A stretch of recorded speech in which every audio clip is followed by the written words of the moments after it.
बर' हारिनि थाखाय मोनसे गोग्गाथाव आरो गोजोनथाव खौरां फिन आरोबाव बर' हारिनि देरहासारनाय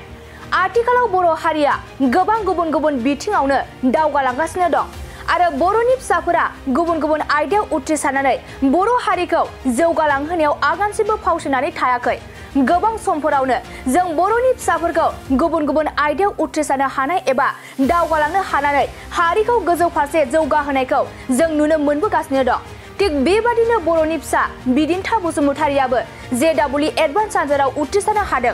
नंगौ डिमाकुसि बाक्लामाकानि थागिबि सन्जय बसुमतारि आरो प्रिमिला बसुमतारिनि फिसाज्ला बिदिन्था बसुमतारिया बावैसो फोसावजानाय जेडब्लिउ एडभान्स आनजादाव उथ्रिसारनानै आईआईटीआव मुं थिसननो खाबु मोननानै नखरजों लोगोसे ओनसोलाव गोजोननाय लाबोदों आरो बर' हारिखौबो जौगाखांहोदों थारैनो बियो जोंनि बर' हारिनि थाखाय मोनसे गोग्गाथाव आरो गोजोनथाव खौरां।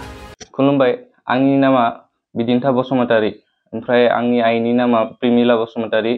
बिफानि नामा जाबाय सन्जय बसुमतारि आं बख्लामाखा गामिनि ओमफ्राय आंनि स्कुला जेएनबि उदालगुरिमोन ओमफ्राय आं कचिं खालामदोंमोन सुपार 30 निफ्राय सुपार 30 जाबाय माने सुपार 30 नगाव स्कुलनिफ्रायनो सेलेक्ट जादोंमोन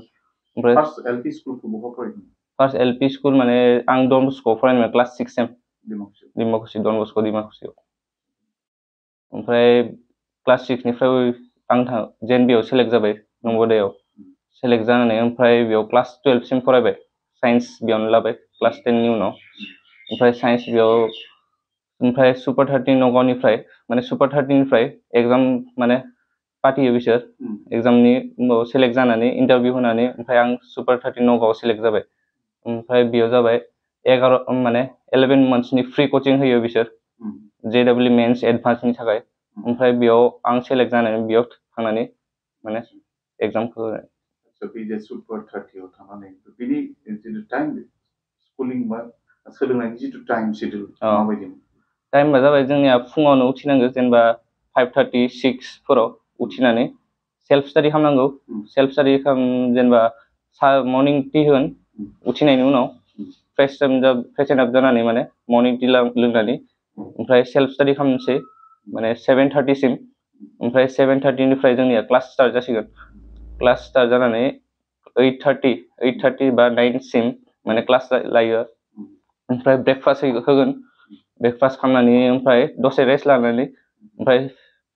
10 निफ्राय स्टार्ट जाफिनसिगोन क्लासआ 10 बा 10:30 ओमफ्राय 1:30 सिम जालायसिगोन क्लासआ 1:30 निफ्राय ओमफ्राय डिनार लान्च खालामनानै ओमफ्राय रेस्ट लानानै 3 बा 3:30 सिम ओमफ्राय सेल्फ स्टाडि खालामफिननानै 5 to 5:30 सिमाव माने इभिनिं टि होयो बेयाव जेनेबा माने आउटआव ओंखारनो थाखाय सम मोना सम मोना माने बिराद टाइट स्केड्युल दा नों सानोने बेबायदि जुदि मोनफ्रोमबो स्कुलखौ जुदि बेबायदि खालामोब्ला मोजां जागोन होनना सानो बिदि फरायनोबा बिराद आग बारायगोन माने जायनि थाखाय बेहाय मबाइलफोरखौ माबायदिमोन मबाइल माने जोंनिया मबाइल फार्स्टआव थांनायाव माने मबाइल एलाउड गैयामोन ओमफ्राय लासैनो माने जोंनि मेनेजारा फन एलाउड खालामबाय माने फनखौ सानडेआव 15 मिनिट्स बा 30 मिनिट्सनि थाखाय एलाउड खालामोमोन न'दों रायज्लायनो थाखाय न'आव अयन' सानाव होआ माने जायखिजाया माने नांगौ माने न'खरनि माबा रायज्लायनोबा न'खरनि रायज्लायनो थाखाय बे मोजां नङा होमबा मोजाङानो मानोना जोंनि बांसिन फरायसाफ्रा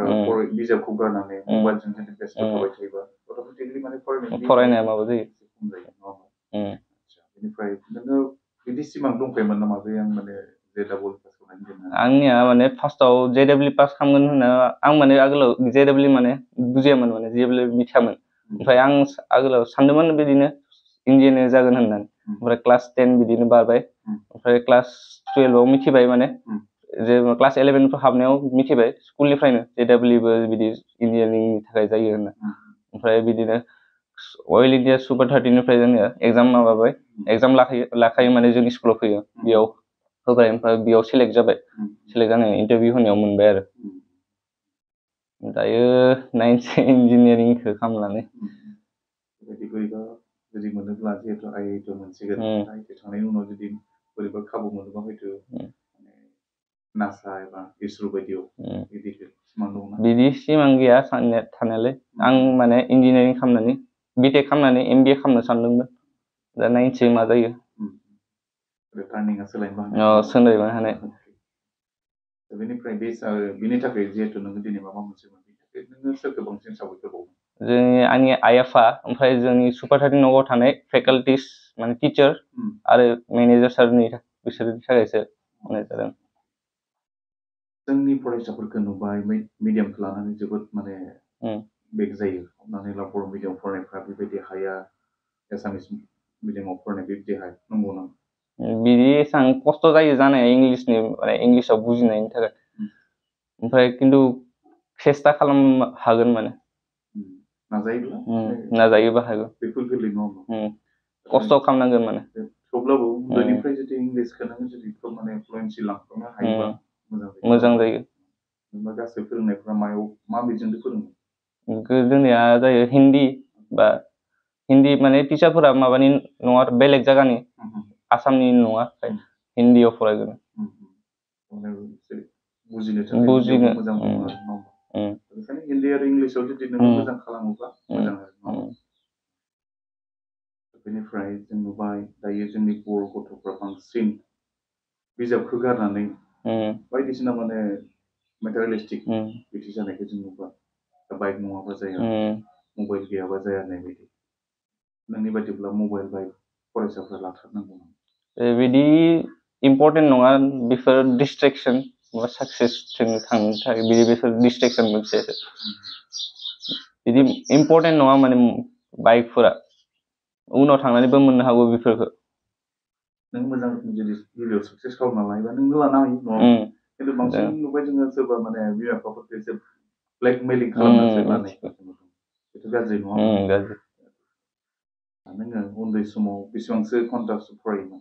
उन्दै समाव फरायनायालाय बिदि बारा फरायामोन माने 2-3 घन्टासोसो फरायोमोन गोसो जाबानो फरायोमोन आरो दा बेनिफ्राय जेब्ला माने हस्टेलाव थाहैनो गोनां जादों अब्ला बे समाव एसे दिगदारि मोन्दोंमोन नामा हस्टेलाव बिदि दिगदारिथ' मोनाखै बिदिनो एसां माने प्रेसार गैया हस्टेलाव जेन बिदि हस्टेलाव एसां प्रेसार गैया खिन्थु माबायाव दा सुपार 30 आव थांनायावथ' फरायखानांगोन उपाय गैया दा अब्ला बिनि थाखायनो खस्थ' खालामदों माबा मोनसे मोननो थाखायनो खस्थ' खालामदों बेखौ माने बिथांमोनाबो बुजिनानै नांगौ आरो नङा होमबा दानि जोंनि बर'नि जेसेबांखिनि फरायसा दङ लाइमोनफोर दङ नोंनि उन्दैफोर दङ दा बिथांमोननिसिम नोङो मा होनना खावलायो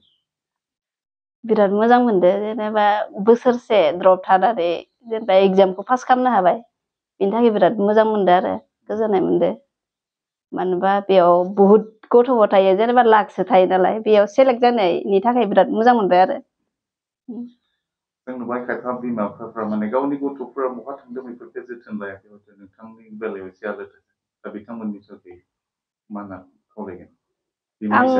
बेखौनो बुंनो सानोदि जेनेबा जोंनि गथ'फ्रा जेनेबा हस्टेलाव थानायनि खुराङा जेनेबा आलदा जेनेबा न'निफ्राय थांलाय फैलाय जिहेतु गथ'फ्रा खालामो खायसे बायदि जोंनि नुनायाव आरो माने गथ'फ्रा स्कुल ड्रेस गानना फैनानै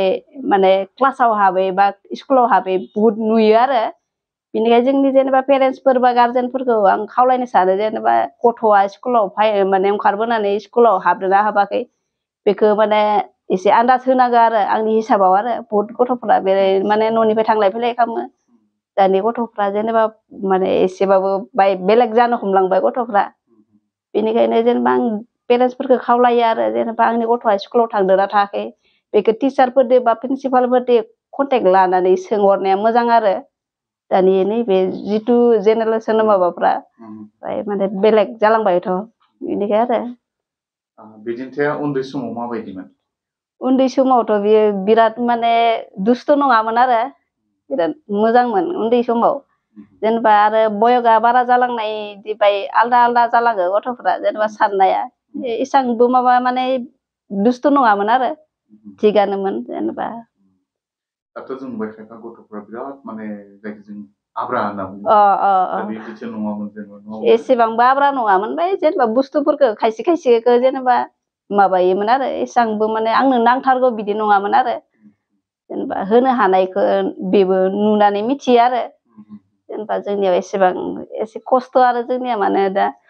मालिका माने कम्पानि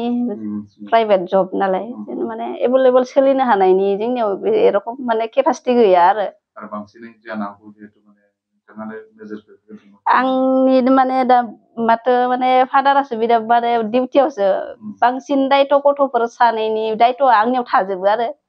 जितु माने आं गथ'फोरखौ मा खालामदो मा खालामाखै फरायदो ना फरायाखै आं बुहुत नोजोर होनाय जायोमोन आरो सोङोमोन आरो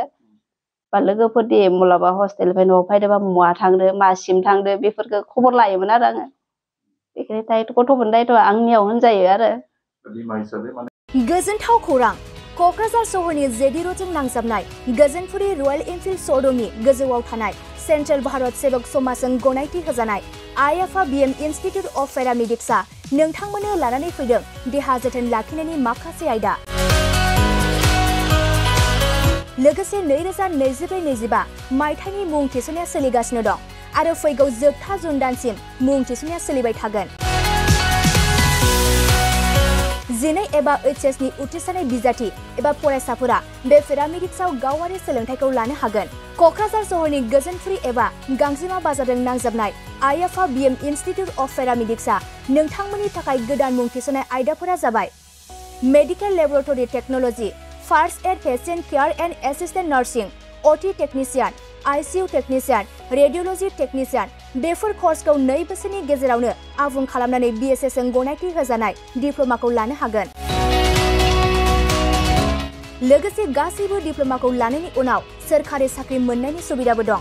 जुदि नोंथांमोना बेफोर कर्सनि थाखाय गोदानै मुं थिसननो गोसो दंब्ला आइ आफा बिएम इनस्टिट्युट अफ पेरामेडिक्सनि 9395899391 एबा 9821663110 मबाइल नम्बराव थोंजों सुलाद लाहरनो हागोन।